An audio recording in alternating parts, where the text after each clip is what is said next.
Phil, what are you doing?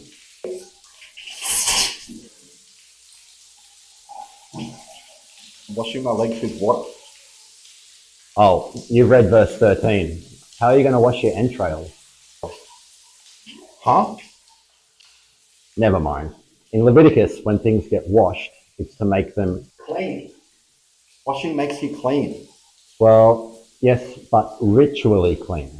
Like the man who leads away the sin-covered goat has to wash himself and his clothes before he can come back into the camp. So they wash their legs because they might be dirty from the ground? Yeah, I think so. Like, what might they have stepped in? Oh, I guess that's why they wash the intestines and the bowels as well. What gave you that idea? I had a gut feeling. So after they're washed and cleaned, they're placed on the altar with everything else?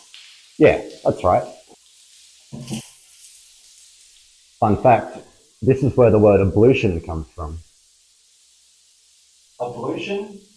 A ceremonial washing, like when a priest washes his hands before touching something holy. I'm so glad we got to the bottom of this.